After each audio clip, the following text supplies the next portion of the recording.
ముద్రగడ పద్మనాభం గారి మృతి తీరని లోటు. రాష్ట్ర వ్యాప్తంగా దేశవ్యాప్తంగా కూడా ఆయనకి నివాళులు అర్పించడం జరుగుతుంది. పిఠాపురం నియోజకవర్గంలో వైఎస్ఆర్సీపీ పార్టీ తరఫున అందరూ కూడా కుటుంబ సభ్యులందరూ వివిధ హోదాల్లో అన్ని ఉన్న వారందరూ ఇక్కడ మరి ఈరోజు ఒక కార్యక్రమాన్ని తీసుకొని వారికి సంస్మరణ సభ ఏర్పాటు చేసుకోవడం జరిగింది. సుమారు 3 గంటల సేపు అందరూ కూడా తమ అనుభవాల్ని వారితో అనుభూతిని పంచుకోవడం జరిగింది. ముద్రగడ పద్మనాభం గారు ఒక సుదీర్ఘమైన రాజకీయ చరిత్ర, 50 సంవత్సరాల ఆయన ప్రయాణంలో అనేక మలుపులు.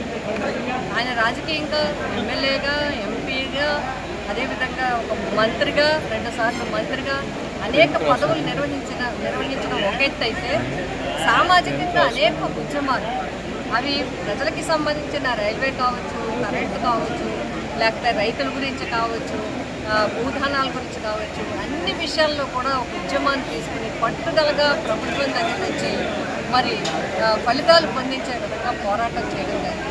అన్ని వర్గాలు, బడుగు బలహీన వర్గాలు అందరినీ కూడా చేరదీయడం, వారితో సన్నిహితంగా ఉండడం, వారికి కావాల్సినవి చేయడంతో పాటు కాపు జాతి కోసం ప్రత్యేకంగా ఆయన తీసుకున్న నిర్ణయం వల్ల ఆయన కాపు జాతికి అందరికీ కూడా గుర్తుండిపోయే, మనసులో చిరస్థాయిగా గుర్తుండిపోయే విధంగా స్థానాన్ని సంపాదించారు. వారి మరణం అనేది తీరని లోటు, రాజకీయ రంగానికి తీరని లోటు, సామాజిక పోరాటాలకు కూడా ఒక మంచి పటిష్ట గల, మొండి ధైర్యం గల, పట్టుదల గల ఒక నాయకుడిని ఈ సమాజం కోల్పోవడం జరిగింది. అందుకే మేమందరం కూడా పిఠాపురం నియోజకవర్గంలో వైఎస్ఆర్సీపీ పార్టీ తరఫున వారికి ఘనంగా నివాళులు అర్పిస్తున్నాం. వారి ఆత్మకి శాంతి చేకూరాలని కోరుకుంటున్నాం.